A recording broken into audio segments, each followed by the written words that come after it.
پڑھا، چنانچہ بچوں میں حضرت علی المرتضیٰ کلمہ پڑھ کر آگے آتے ہیں، عورتوں میں سیدہ خدیجہ رضی اللہ تعالی عنہا کلمہ پڑھ کر آگے آتی ہیں، اور غلاموں کے اندر زید بن حارثہ رضی اللہ تعالی عنہا اسلام میں کلمہ کی ابتدا کرتے ہیں، اور مردوں میں سیدنا ابو بکر صدیق رضی اللہ تعالی عنہ آپ صلی اللہ علیہ وسلم پہ کلمہ کی ابتدا کرتے ہیں۔ عورتوں کی نمائندگی اماں خدیجہ نے اسلام کے اعتبار سے کی ہے، بچوں کی نمائندگی حضرت علی رضی اللہ تعالیٰ عنہ نے کی ہے، اور غلاموں کی نمائندگی زید بن حارثہ نے کی ہے، اور مردوں کی نمائندگی سیدنا ابو بکر صدیق رضی اللہ تعالیٰ عنہ نے کی ہے۔ جب اسلام پھیلنا شروع ہوا، کلمہ کی خوشبوئیں شروع ہو گئی، گھر گھر اللہ کے نبی کا عاشق بننے لگا۔ کافروں کو اس بات کا ڈر تھا کہ اللہ کے نبی کا سکہ یہاں جم نہ جائے اور رسول پاک کو کسی نہ کسی طرح دنیا سے ہٹایا جائے، راستہ سے ہٹایا جائے، اور مکہ سے آپ کا نام مٹایا جائے۔ میرے نبی کو مکہ کی محبت تھی، بیت اللہ کی محبت تھی، حجر اسود کی محبت تھی، مقام ملتزم کی محبت تھی۔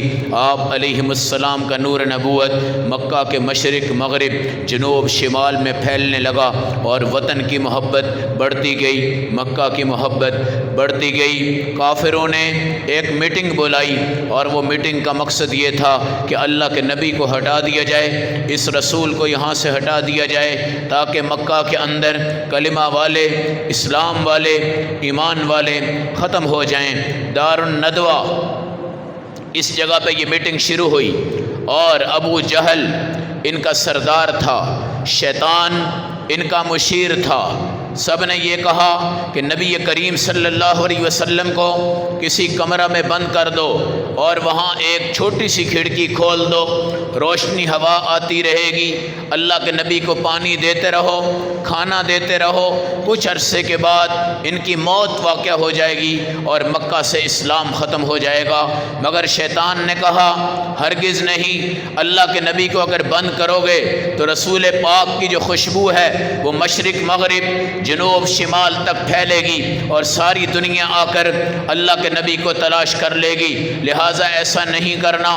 پھر ایک مشورہ یہ آیا کہ رسول پاک صلی اللہ علیہ وآلہ وسلم کو رسیوں سے باندھ دو، اونٹوں کو دوڑاؤ اور ان کے پیچھے ان کو چھوڑ دو، اس طرح یہ ختم ہو جائیں گے۔ شیطان نے کہا اللہ کے نبی کے حامی اور آپ کے عاشق ہزاروں کی تعداد میں جمع ہو جائیں گے، اور کافروں کے ٹکڑے ٹکڑے ہو جائیں گے۔ تیسرا مشورہ وہ تھا جو ابو جہل نے دیا کہ ہم سارے قبیلوں والے ملتے ہیں اور نبی پاک علیہ السلام کو قتل کر دیتے ہیں۔ جب الزام آئے گا سارے قبیلے والے ہوں گے، کوئی کسی سے بدلہ نہیں لے سکتا۔ ابو جہل نے کہا یہ میرا مشورہ ہے۔ شیطان نے بھی کہا ٹھیک ہے، اللہ کے نبی کو قتل کر دو تاکہ اسلام مٹ جائے، کلمہ مٹ جائے۔ مکہ کی جگمگاتی صورتیں، مکہ کی رونقیں، یہ طواف ختم، سعی ختم، عمرہ ختم، حج ختم، نماز ختم، مقام ابراہیم ختم، حجر اسود ختم، صفا مروہ کی سعی ختم، ساری چیزیں ختم کر دی جائیں۔ اس بنیاد پر ضروری ہے کہ رسول پاک علیہ السلام کو قتل کر دیا جائے۔ مشورہ طے ہو گیا، مگر رب نے قرآن میں قیامت تک یہ ذکر کیا ہے۔ اے امت والو، ذرا اس بات پہ غور کرنا کہ جس وقت کافر مارنے کی تدبیر کر رہا تھا اور رسول پاک کو قتل کرنا چاہتا تھا، اوپر رب میرے نبی کو بچانے کی تدبیریں کر رہا تھا۔ کافروں کا مقابلہ اللہ کے ساتھ ہوا، اور بیچ میں میرے آقا علیہ السلام ہیں۔ یہ چاہتے ہیں قتل ہو جائیں، اللہ چاہتے ہیں آپ کو بچایا جائے، قتل کی مکمل تدبیریں تیار ہیں۔ اور رسول پاک علیہ السلام کو جبرائیل نے آ کر کہا یا رسول اللہ آپ ہجرت کر لیجئے، وطن چھوٹ جائے گا، بیت اللہ چھوٹ جائے گا، یہ رونقیں چھوٹ جائیں گی۔ جس جگہ انسان پیدا ہوتا ہے وہاں کے پلاٹ، وہاں کی گلیاں، وہاں کے گھر، وہاں کے درخت، وہاں کے پودے، وہاں کے پھول، وہاں کے چشمے، وہاں کی ہر چیز سے محبت ہوتی ہے۔ اب اللہ کے نبی صلی اللہ علیہ وسلم کو کہا گیا یا رسول اللہ آپ ہجرت کیجئے، آپ کی ہجرت سے دنیا میں ایک انقلاب برپا ہونے والا ہے۔ آپ کی یہ چمک صرف مکہ تک نہیں رہے گی بلکہ مدینہ تک پہنچے گی. آپ کے یہ نور مکہ تک نہیں رہے گا بلکہ مدینہ تک پہنچے گا. آج اللہ آپ سے یہ چاہتے ہیں، آپ کو مکہ سے محبت ہے یا رب سے محبت ہے، خانہ کعبہ سے محبت ہے یا اللہ سے محبت ہے، آپ کو مقام حجر اسود سے محبت ہے یا اپنے اللہ سے محبت ہے. یہ آزمائشیں اللہ والوں پہ آتی ہیں، اور نبی پاک کو جبرائیل نے کہا یا رسول اللہ آپ چلیے مدینہ کی طرف، آپ کی ہجرت ہوگی، آپ کا ایک ساتھی ہوگا جس کا نام سیدنا ابو بکر صدیق رضی اللہ تعالیٰ عنہ ہوگا. ابو بکر صدیق نے اپنی زندگی میں ایک خواب دیکھا تھا، 14ویں رات کا چاند ہے جو مکہ میں اترا ہے، پھر مکہ سے واپس گیا ہے، اور پھر وہاں سے یہ ستارے لے کر مدینہ پہنچا ہے، پھر مدینہ سے واپس مکہ آیا ہے اور ستارے اس کے ساتھ ہیں، پھر یہ مکہ میں آ کر دوبارہ مدینہ چلا گیا ہے اور ستارے اس کے ساتھ ہیں، اور مدینہ میں جا کر یہ 14ویں رات کا چاند غروب ہو جاتا ہے. اس کی تعبیر یہ تھی پہلے کائنات میں رسول اللہ تشریف لائیں گے، 14ویں رات سے بھی زیادہ چمکتے دمکتے چاند سے حسین ہوں گے، پھر نبی پاک اس جگہ سے جائیں گے مدینہ، آپ کے ساتھ آپ کے صحابہ ستارے بن کر جائیں گے، پھر میرے نبی مدینہ سے آئیں گے، اللہ مکہ فتح کروائے گا، آپ کے ستارے ساتھ آئیں گے، پھر میرے نبی مکہ سے دوبارہ مدینہ جائیں گے، آپ کے ستارے ساتھ ہوں گے، پھر اللہ رسول اللہ کو غروب فرمائیں گے اور دنیا سے آپ کا انتقال ہوگا اور مسجد نبوی کے ساتھ آپ کی قبر اطہر بنے گی. یہ خواب دیکھنے والے سیدنا ابو بکر صدیق تھے، اور ان کو پتا تھا ستارے صحابہ ہیں مگر صحابہ کا امام ابو بکر ہے. کلمہ سب صحابہ نے پڑھا ہے مگر بنیاد کلمہ کی ابو بکر ہیں. کلمہ سب صحابہ نے پڑھا ہے مگر سنگ بنیاد اس کلمہ کی ابو بکر صدیق ہیں. یوں اگر کہیں کہ پہلے کلمہ ابو بکر نے پڑھا ہے، ان کو دیکھ کر صحابہ نے پڑھا ہے، اس میں کسی قسم کا اشتباہ نہیں ہے، شک نہیں ہے. ابو بکر صدیق وہ صحابی ہے جو نبوت سے پہلے میرے نبی کا یار ہے، جو رسالت سے پہلے میرے نبی کا یار ہے، جو تجارت کے وقتوں میں رسول اللہ کا یار ہے، جو بچپن سے نبی پاک علیہ السلام کے دوست ہیں، اور سب سے پہلے اسلام کے اندر نبی پاک علیہ السلام پر مردوں میں کلمہ پڑھنے والا سیدنا ابو بکر صدیق ہے. اور آپ نے فرمایا اگر میں کسی کو دل کا دوست بناتا ابو بکر کو بناتا، مگر میرا اللہ میرے دل کا دوست ہے. اور آج اللہ بھی یہی چاہ رہے ہیں، آپ کو مکہ سے محبت ہے، آپ کو حجر اسود سے محبت ہے، مقام ملتزم سے محبت ہے، یہ لوگ آپ کو قتل کرنا چاہتے ہیں، آپ یہاں سے آگے بڑھیے، آپ ہجرت کیجئے. ہجرت میں اللہ نے بڑے فائدے رکھے ہیں. ہجرت آج دو قسم کی ہے، دین کی ہجرت، دنیا کی ہجرت.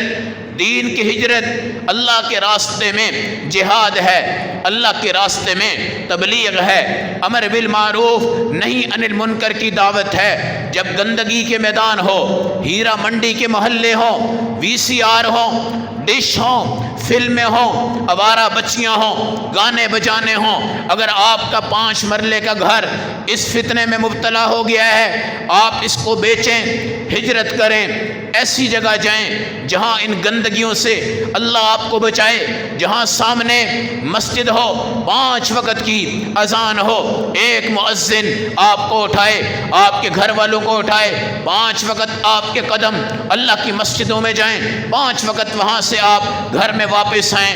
جاتے ہوئے اللہ کا نور ملے گا، واپس آتے ہوئے اللہ کا نور ملے گا. پاک قدم گھر میں رہیں گے، پاک چہرہ گھر میں آئے گا، وضو والی آنکھ ہوگی، وضو والا چہرہ ہوگا، مسجد کے نمازی بن کر گھر میں آؤ گے. تمہارا سونا بھی رحمت، جاگنا بھی رحمت، کام بھی رحمت، نظام بھی رحمت، کھانا بھی رحمت، بچے بھی رحمت، بچیاں بھی رحمت، سکون بھی، اتفاق بھی، اتحاد بھی، مسکراہٹ بھی. اور اگر گندگی کے میدان کبھی گانے کی آواز، کبھی موسیقی کی آواز، کبھی ڈھولکی کی آواز، کبھی مراسیوں کا ناچنا، کبھی بچیوں کا بےہودہ ہو جانا، کبھی کیسا تمہارے میدان میں قرآن ہو، نبی کی حدیث ہو، تمام 1 لاکھ 1.25 لاکھ صحابہ ہوں اور دین تمہارے اندر ہو، اتنے پاک دامن دین والا اس گندگی کے میدان میں رہے، یہ میرے اللہ کو برداشت نہیں۔ چنانچہ ہجرت کرو، چھوڑ دو ان جگہوں کو، آؤ اللہ کے گھر کی طرف۔ آج میرے نبی کو بتایا گیا یا رسول اللہ آپ مکہ میں تشریف لائے، اللہ نے اس کو جگمگا دیا ہے، اللہ نے اس کو چمکا دیا ہے، اللہ نے اس کو پر رونق کر دیا ہے، اب آپ کی ضرورت اس سے آگے کی طرف ہے۔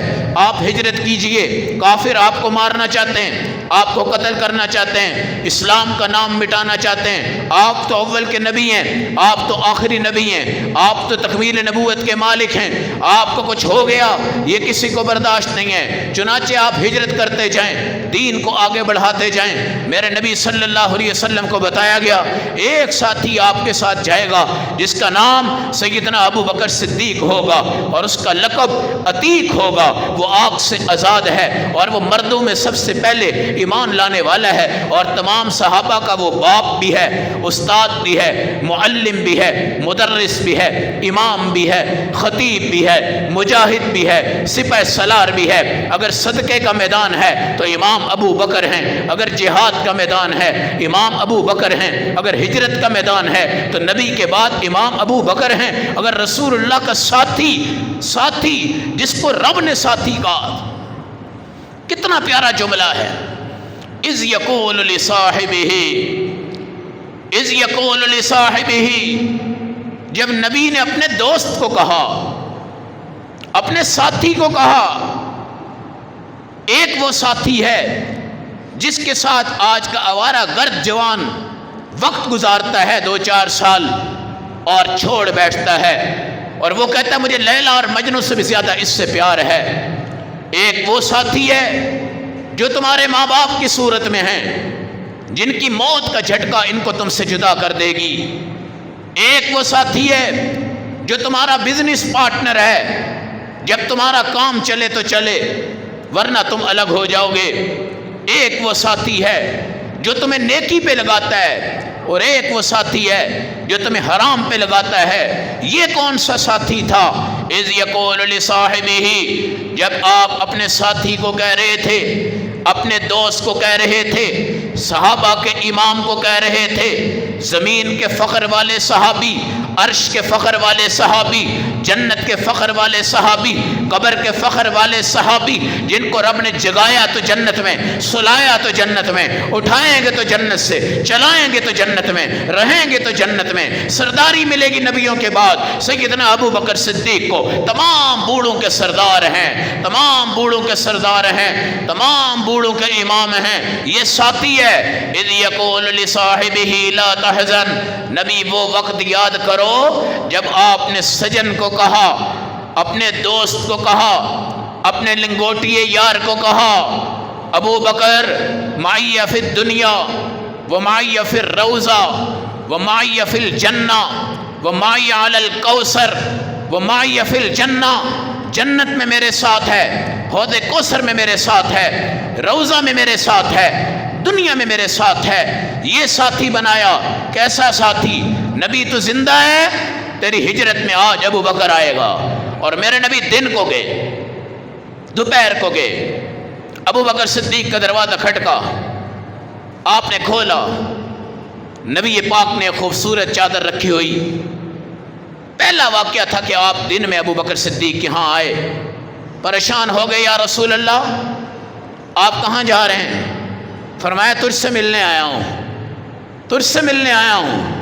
خدا کی قسم کیا مقام ہے، کیا رتبہ ہے، کیا عزتیں ہیں، کیا غلبہ ہے، تیرے پاس کوئی ہے؟ یا رسول اللہ کوئی نہیں، جو ہیں وہ گھر والے ہیں، ایک اسما ہے میری بیٹی، ایک عائشہ ہے میری بیٹی، یہ بھی تن من آپ پہ قربان کرنے والی ہیں، اور ادھر ان کا باپ بیٹھا ہوا ہے، یہ پاؤں کے ناخن سے سر کے آخری بال تک آپ پہ قربان کرے گا، یہ سب آپ کے اپنے ہیں۔ ابو بکر میں ہجرت میں جا رہا ہوں، میرے ساتھ تیرا نام آ گیا ہے۔ یا رسول اللہ واقعتاً میرا نام آیا ہے؟ ہاں، اللہ نے جبرائیل کے ذریعے تیرا انتخاب کیا ہے۔ آگے گئے، ایک باڑا تھا، خوبصورت اونٹنیاں، پلی چمکتی دمکتی، موٹی تازی فربا، یا رسول اللہ یہ اونٹنیاں میں کب سے پال رہا تھا اور مجھے امید تھی کہ آپ کا میں ساتھی ہوں نا، آپ ہجرت میں جائیں گے تو رب میرے بغیر آپ کو نہیں بھیجے گا۔ تمام صحابہ ایک طرف، میرا نام ایک طرف۔ اس کو ابو بکر کہتے ہیں۔ ابو بکر کا مطلب صبح سب سے پہلے اٹھنے والا، ابو بکر کا مطلب ہر جنازے میں پہلے شریک ہونے والا، ابو بکر کا مطلب کسی کو پانی پلانا ہو سب سے پہلے گلاس کو تقسیم کرنے والا، ابو بکر کا مقصد دسترخوان بچھانا ہو سب سے پہلے اپنی روٹی لا کے رکھ کر دوسروں کو کھلانے والا، ابو بکر کا مقصد اللہ بیٹی کے بارے میں کہیں نبی کو دے دو تو 9 سال کی بیٹی کی رخصتی ہو گئی، کوئی عمر کا سوال نہیں کرے گا۔ ابو بکر کا مقصد جس کو عرشوں سے سلام آئے، جس کو فرشوں سے سلام آئے، ابو بکر کا مقصد جو مدینے کا تاج بھی ہو، مکہ کا تاج بھی ہو۔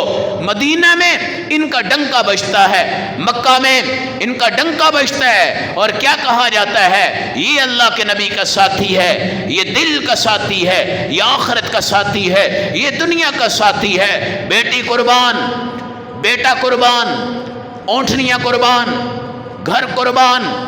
ابو قحافہ جب اسلام لائے، ابو بکر صدیق کے والد تھے، خدا کی قسم بڑھاپے میں ایمان لے آئے، اور نبی پاک نے جب ان کو کلمہ پڑھایا، ابو بکر صدیق نے کہا اللہ کی قسم آج خوشی کی انتہا کوئی نہیں ہے کہ آج میرا باپ بھی اللہ کے نبی کے نام پہ قربان ہو رہا ہے اور بیٹا بھی اللہ کے نبی کے نام پہ قربان ہو رہا ہے۔ میں آپ کو بتا رہا ہوں آج مدینہ چمک رہا ہے، مکہ چمک رہا ہے، مکہ بھی حرم ہے، مدینہ بھی حرم ہے، مکہ بھی جنت ہے، مدینہ بھی جنت ہے۔ مکہ میں رب کا جلال ہے، مدینہ میں نبی کا جمال ہے۔ مکہ میں رب جباری والی صفات کے ساتھ ہیں اور مدینہ میں رسول اللہ رحمت للعالمین والی صفات کے ساتھ ہیں۔ مکہ بھی قابل فخر ہے، مدینہ بھی قابل فخر ہے، اور فخر کی وجہ میرے نبی صلی اللہ علیہ وسلم ہیں۔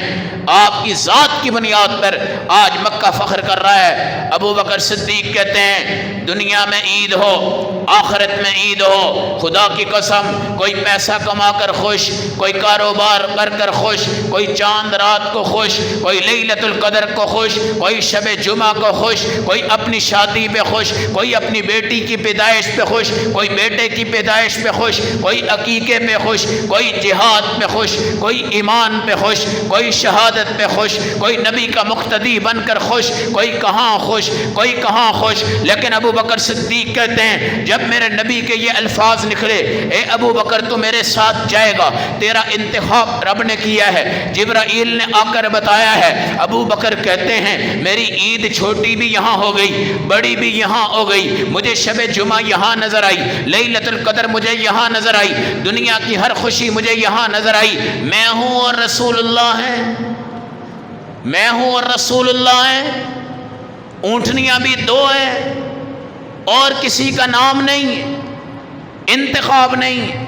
یا رسول اللہ یہ آپ کے لیے میں نے پالی ہیں، ہجرت کے لیے پالی ہیں، مجھے امید تھی کہ میرا اللہ میرا نام لے گا۔ آپ تیار ہیں، چہرہ مسکرا رہا ہے، عائشہ خوش ہیں، اسما خوش ہیں، گھر میں عید کا سما ہے، رسول پاک کے سامنے بیٹھے ہیں، کھانا کھا رہے ہیں، پلان تیار ہو رہا ہے، ہم یہاں سے ہجرت کرنے جا رہے ہیں، اور یہ رب کا حکم ہے۔ ہجرت بڑی فائدہ مند چیز ہے۔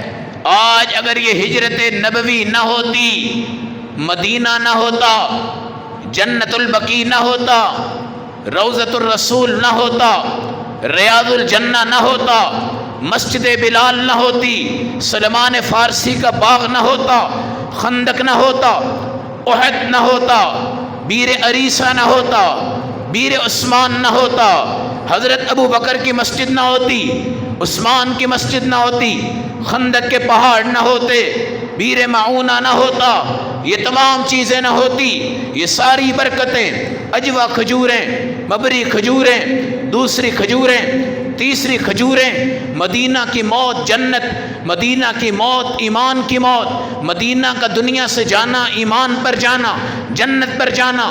مدینہ تمہارے گناہوں کو صاف کر دے گا، شفاف کر دے گا۔ میرے نبی کے روضہ کا دیدار جو تم کرتے ہو یہ مدینہ کی برکت، ابو بکر صدیق کے روضے کا دیدار کرتے ہو مدینہ کی برکت، عمر کے روضے کا دیدار کرتے ہو مدینہ کی برکت، عیسیٰ کا نزول ہوگا روضہ ان کا بھی بنے گا مدینہ کی برکت، نبی پاک کے روضہ پہ 70,000 فرشتے درود پڑھتے ہیں مدینہ کی برکت۔ مدینہ میں موت، بقی میں آ جانا، حساب نہیں ہوگا، یہ مدینہ کی برکت۔ قائد الانبیاء محمد الرسول اللہ خاتم النبیین، دنیا کے سردار، آخرت کے سردار، ابراہیم کے بھی امام، موسیٰ کے بھی امام، عیسیٰ کے بھی امام، جنات کے امام، انسانوں کے امام، شجر کے امام، حجر کے امام، سورج کے امام، چاند کے امام، تاج کے امام، معراج کے امام، سدرۃ المنتہا کے امام، جنت کی حوروں کے امام، جنت کے مکینوں کے امام، صاحب عرش، صاحب ارض، صاحب مشرق، صاحب مغرب، صاحب جنوب، صاحب شمال، ہر چیز کا، رت کے ذرے کا فخر، کائنات کے ستاروں کا فخر محمد الرسول اللہ۔ قیامت کے دن جہاں سے اٹھیں گے وہ بھی مدینۃ الرسول ہے۔ یہ برکتیں آپ کی ہجرت کی بنیاد پہ ہو رہی ہیں۔ صہیب رومی صحابی رسول، مالدار، دولت، طاقت، قوت، پتہ چلا کہ رسول اللہ ہجرت کر رہے ہیں، آپ نے ہجرت کی تیاری فرمائی، لوگوں کو پتہ چلا یہ اتنا مالدار آدمی ہے، یہ ہجرت کر رہا ہے، روکو، اس کو لوٹ لو، اس کے پیسے ختم کر دو۔ آج کل کہتے ہیں نا بینک بیلنس توڑ دو۔ مدرسہ بھی گیا، مفتی بھی گئے، طلباء بھی گئے، علماء بھی گئے، بینک بیلنس ختم کر دو، بینک بیلنس ختم کر دو۔ ان اللہ یرزق من یشاء بغیر حساب، اللہ جس کو چاہے بغیر حساب کے رزق عطا فرماتا ہے۔ خدا کی قسم تمہارے بند کرنے سے کچھ نہیں ہوتا، اللہ بند کرے تو کرے، کھولے تو اللہ کھولے۔ صہیب رومی کے سامنے دشمن آئے، ٹھہر جاؤ، مقابلہ شروع ہو گیا۔ آپ نے فرمایا میرے پاس 40 تیر ہیں، آج تک ایک تیر بھی خطا نہیں ہوا، اگر تم نے مقابلہ کرنا ہے 40 کافر تو پکے میرے تیروں سے مر جائیں گے، اب تم خود فیصلہ کر لو۔ انہوں نے کہا نہیں یہ تو بہت مشکل کام ہے۔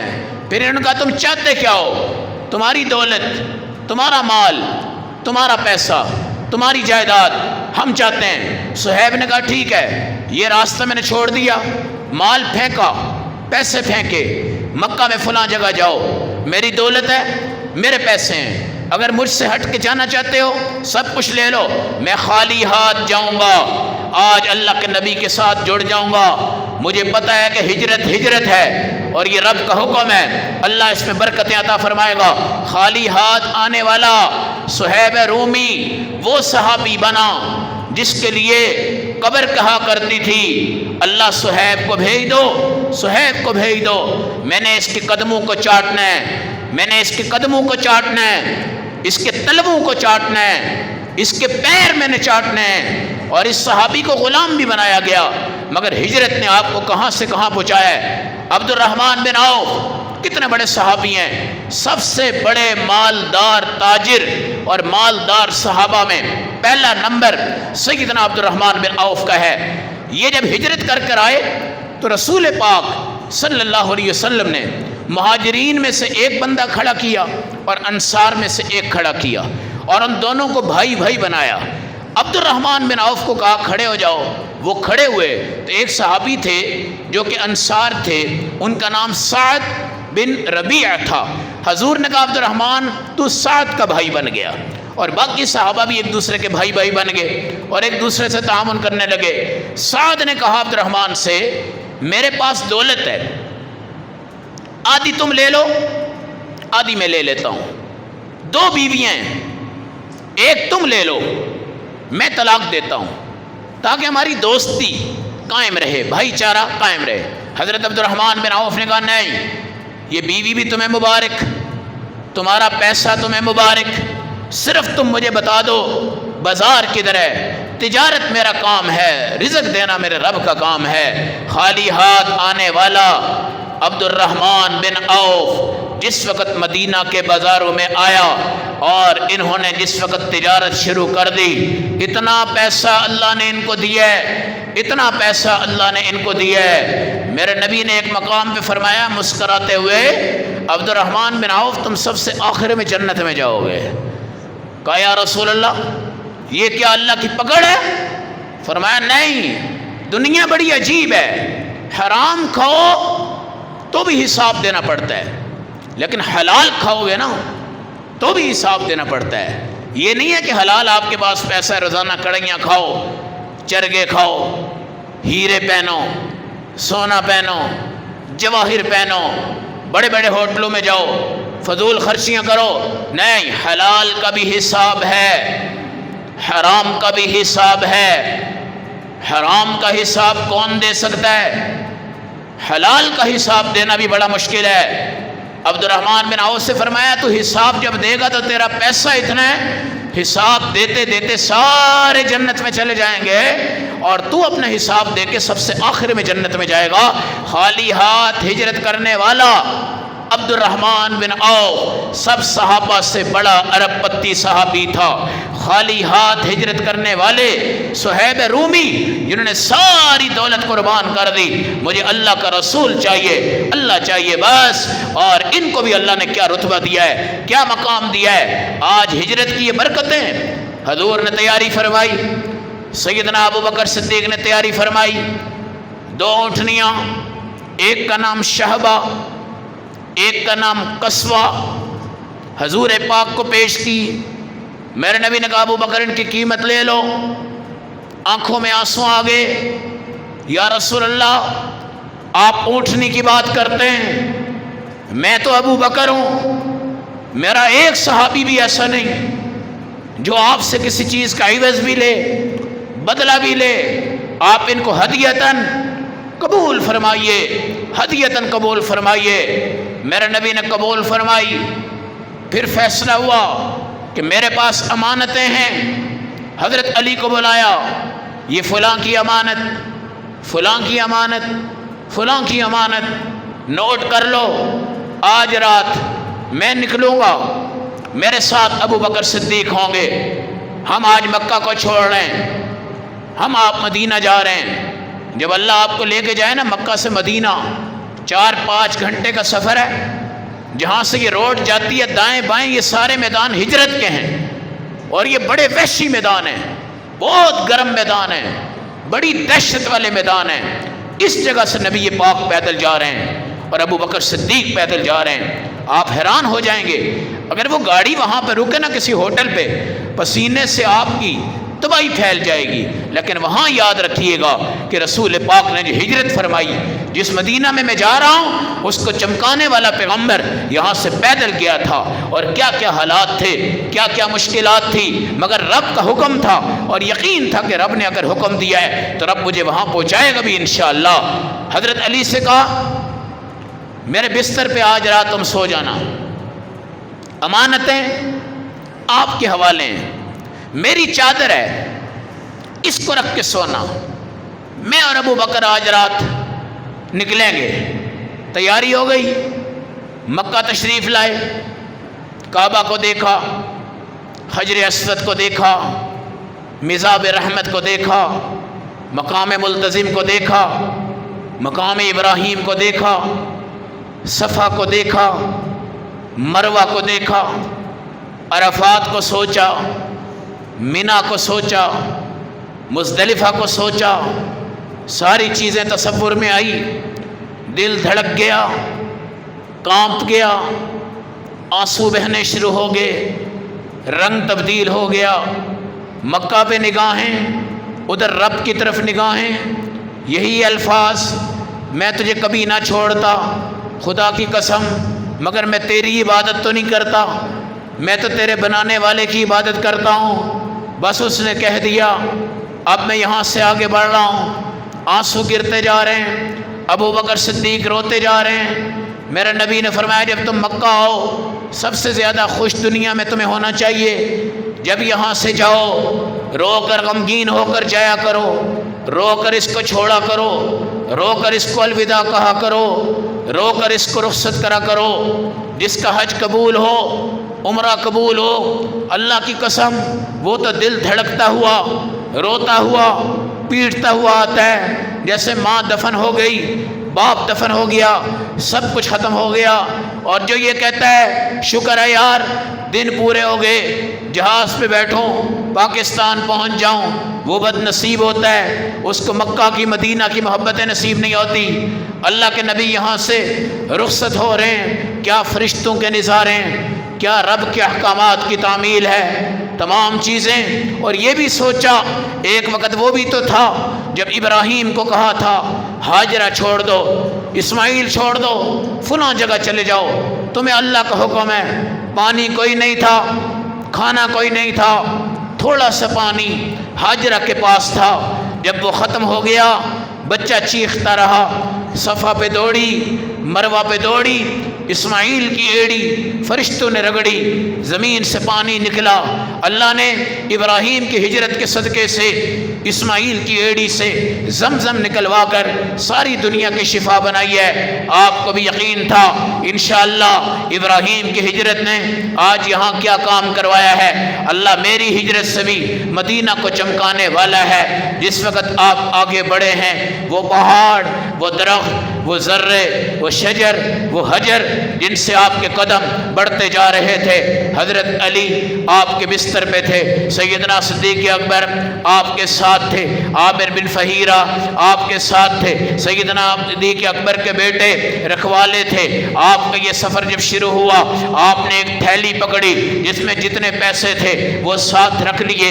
اسماء بنت ابی بکر کو کہا جتنی دولت ہے آج نبی کے ساتھ ابو بکر لے کے جا رہا ہے، جسم بھی ابو بکر کا جا رہا ہے، مال بھی ابو بکر کا جا رہا ہے۔ گواہ رہنا بعد میں جب ان کے والد کو پتا چلا کہ میرا بیٹا ابو بکر تو رسول اللہ کے ساتھ چلا گیا ہے، والد اس وقت مسلمان نہیں تھے، ان کو پتا تھا گھر میں پیسوں کی ایک تھیلی ہے، وہ تلاش کر رہے تھے اور وہ نابینا تھے۔ جس وقت تلاش کرنے لگے، ابو بکر صدیق کی بیٹی نے پتھر اٹھائے، اٹھا کر ایک کپڑے میں بھر کر ان کے والد کو دیے۔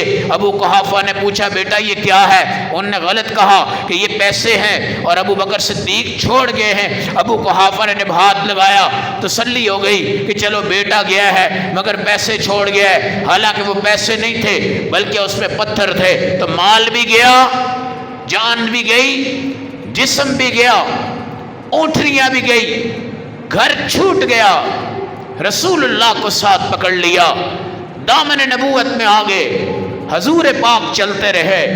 ابو بکر صدیق نے کہا یا رسول اللہ آپ کے پاؤں کے نشان کہیں یہ پہچان نہ لیں، آپ ایسا کریں میرے کندھے پہ آ جائیں، میں آپ کو اٹھاتا ہوں اور آپ کو لے کے چلتا ہوں۔ خدا کی قسم 70 سے زیادہ قدم ابو بکر صدیق نے میرے نبی کو، نبوت کو، رسالت کو، معراج والے کو، احد والے کو، بدر والے کو، خندق والے کو، جو آسمانوں کا فخر، زمینوں کا فخر، حوض کوثر کا مالک، پل صراط کا سردار، جنت کا سردار، ساری کائنات کا سبب، پوری دنیا کی نبوتوں کا نبی اور رسولوں کا رسول اور سب کا امام، جو دنیا و آخرت، مشرق و مغرب، جنوب شمال، ہر چیز کا فخر ہے، اس ذات کو، اس کے علم کو، نبوت کو، رسالت کو، جسم کو، لباس کو، جوتی کو، پگڑی کو، امامے کو، ہاتھوں کو، پاؤں کو، آنکھوں کو، پورے جسم اطہر کو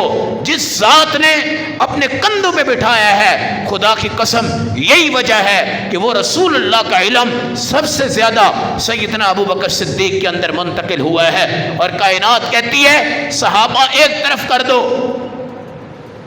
ابو بکر کو ایک طرف کر دو، لاؤ کوئی صحابی جس نے رسول اللہ کو اپنے کندھوں پہ اٹھایا ہو۔ کسی نے نہیں اٹھایا اور نہ کوئی اٹھا سکتا ہے، اس لیے کہ اللہ والے جو ہے نا ان کا وزن بڑا ہوتا ہے، اور اللہ والوں کا جنازہ آپ کبھی اٹھائیں تو وہ پہاڑوں جیسا ہوتا ہے، پھر وہ ہلکا پتہ کیسے ہوتا ہے؟ فرشتے آ کر اس کو اٹھا لیتے ہیں، وہ ہلکا ہو جاتا ہے۔ اور رسول اللہ کا جو وزن تھا، روحانی اور نبوت کا جو وزن تھا وہ سب سے زیادہ تھا، اور اس وزن کو اٹھا لینا کسی عام آدمی کے بس میں نہیں تھا۔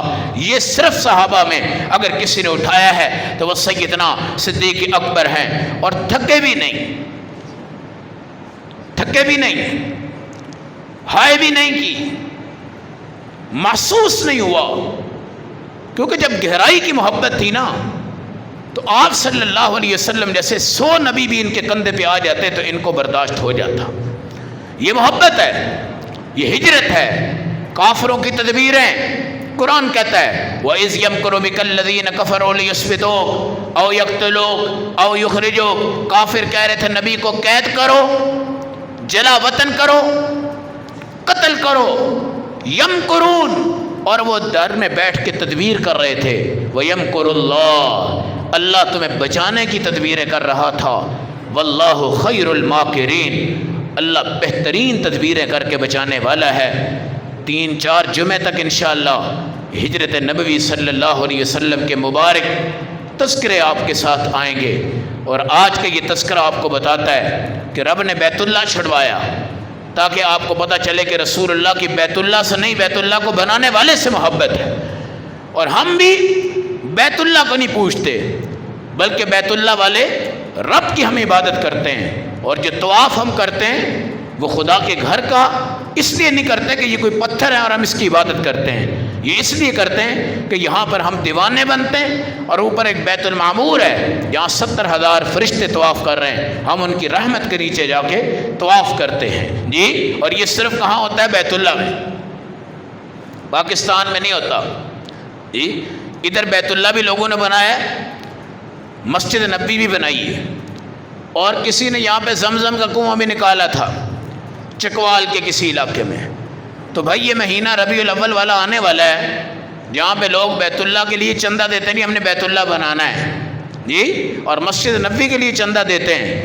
ہمارے نزدیک اگر بیت اللہ جیسی بلڈنگ پاکستان میں کوئی کہے نا بن سکتی ہے، یہ بھی شرک ہے، یہ بھی اللہ کی نافرمانی ہے۔ اور بیت اللہ کے مقام پہ ہے، مسجد نبی کے مقام پہ ہے۔ ان مسجدوں کو دائیں طرف شفٹ کرنا، بائیں طرف شفٹ کرنا، یہ ہمارے جاہل طبقوں کی بات ہے، اور یہ کوئی عشق نہیں ہے، یہ کوئی عشق نہیں ہے۔ اللہ رب العزت ہمارے آقا علیہ السلام کے اس سفر مبارک کو ہماری ذہنوں کے اندر اللہ رب العزت ان کی گہرائی تک پہنچائے، اور ہم سب کو اللہ کے رسول کی عزت و عظمت، خدا نے اپنے نبی کو کیسے بچایا، کیسے سنبھالا، کیسے بلند کیا، اور مدینہ کس طرح چمکا، اس سب کی برکت ہجرت نبوی صلی اللہ علیہ وسلم ہے۔ اور یہ ہجرت رب کا بچانے کا ایک نظارہ ہے، اور کافروں کے قتل کرنے کا ایک نظارہ ہے۔ اس میں آپ دیکھیں گے آپ کو رب کی ربویت، خدا کی خدائی، اور رسول پاک کی محبت، اور کافروں کی دشمنی، بغض، اور ان کا ہر حربہ، اور اس کے مقابلے میں اللہ کی تدبیریں حضور پاک کو کیسے چمکا رہی ہیں، کیسے اٹھا رہی ہیں، کیسے بلند کر رہی ہیں۔ اللہ ہمیں آئندہ بھی ان تمام ہجرت کے واقعات سے منور و مستفید ہونے کی توفیق نصیب فرمائے۔ اللہ